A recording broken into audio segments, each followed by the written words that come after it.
Hello दोस्तों, तो viewer helper YouTube channel पर आपका हार्दिक स्वागत है। तो आज हम राज्यपाल की क्वेश्चन का आंसर देखेंगे। ठीक है, तो राज्यपाल की हम देखेंगे क्या उसकी कार्य शक्ति है और क्या उसकी योग्यता है। ठीक है, तो जैसे हमारे सामने 3 क्वेश्चन हैं। राज्यपाल की नियुक्ति, शक्ति और स्थिति की विवेचना कीजिए। ठीक है, और वर्तमान राजनीतिक स्थिति में राज्यपाल की परिवर्तन भूमिका अवलोकन कीजिए और राज्यपाल की शक्तियाँ कार्य की विवेचना कीजिए। ठीक है, तो हम डिटेल में थोड़ी इसके उत्तर देखेंगे। ठीक है, जैसे हमारे आंसर है भारत में संघात्मक शासन व्यवस्था को अपनाया गया। ठीक है, तो भारत में एक संघात्मक शासन व्यवस्था है इसमें दोहरे शासन की व्यवस्था की गई, एक केंद्रीय प्रशासन और दूसरा राज्य प्रशासन। ठीक है, तो शासन दो तरह से किया जाता है भारत में, एक तो केंद्र से और एक राज्य प्रशासन द्वारा। ठीक है, तो राज्य के स्तर पर भी केंद्र के समान संसदीय शासन प्रणाली को अपनाया गया। राज्यपाल राज्य प्रशासन का संवैधानिक नाम मात्र का अध्यक्ष होगा। ठीक है, तो राज्यपाल के बारे में बताया गया है कि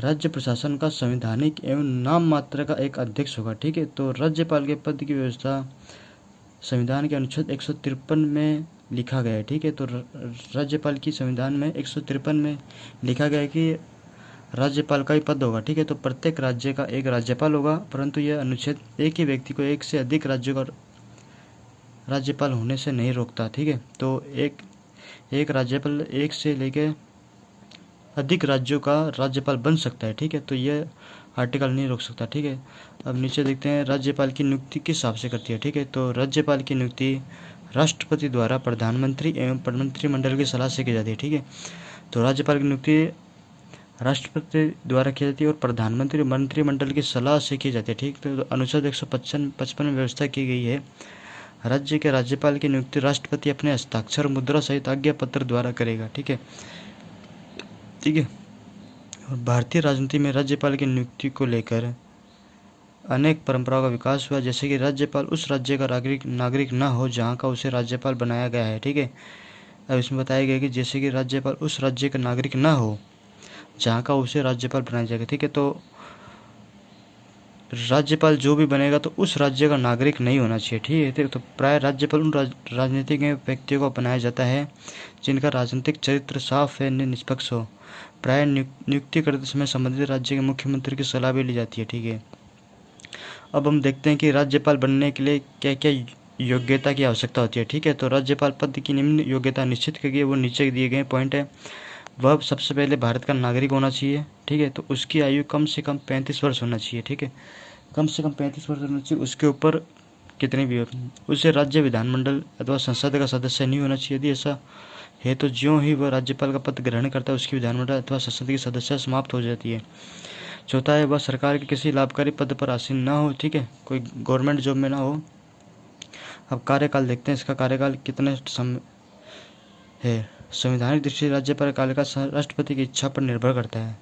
व्यवहारिक रूप से उसका कार्यकाल 5 वर्ष का होता है, लेकिन अनेक ऐसे उदाहरण में जिन्होंने राज्यपाल के रूप से 5 वर्ष से अधिक समय तक कार्य किया। हरियाणा के राज्यपाल BN चक्रवर्ती 1967 से 1976 तक। ठीक है, पंजाब के राज्यपाल BKN छिबर। ठीक है, 1994 से 1999 आदि। और राज्यपालों को एक राज्य से दूसरे राज्य में स्थानांतरित भी किया जा सकता है। राज्यपाल को अपने कार्यकाल से पूर्व भी राष्ट्रपति द्वारा हटाया जा सकता है। ठीक है, अब हम देखते हैं नेक्स्ट, राज्यपाल के अधिकार क्या क्या है। प्रिविलेजेस ऑफ गवर्नर, राज्यपाल को अपने दायित्व का निर्वाह करने के उद्देश्य से निम्न विशेषाधिकार प्राप्त है। तो पहला पॉइंट, अपने कार्यों के लिए वह न्यायालय के प्रति उत्तरदायी नहीं है। राज्यपाल को उसके कार्यकाल के दौरान न तो बंदी बनाया जा सकता है, न ही उस पर मुकदमा चलाया जा सकता है। ठीक है, तो राज्यपाल अपने कार्यकाल पर हो तो उसको न तो बंदी बनाया जा सकता है और न ही इस पर कोई मुकदमा केस चलाया जा सकता है। ठीक है, दीवानी मुकदमा चलाने के लिए राज्यपाल को 2 महीने पूर्व नोटिस देना आवश्यक है। राज्यपाल के विरुद्ध फौजदारी मुकदमा नहीं चलाया जाता है। तो यहीं तक हम देखेंगे और इस वीडियो को लाइक कमेंट शेयर करें और आगे वाले पार्ट 2 में, राज्यपाल के पार्ट 2 में हम इसकी शक्तियाँ एवं कार्य के बारे में पढ़ेंगे। ठीक है, तो वीडियो को लाइक कमेंट शेयर करें और सब्सक्राइब का बटन दबाना ना भूलें। धन्यवाद।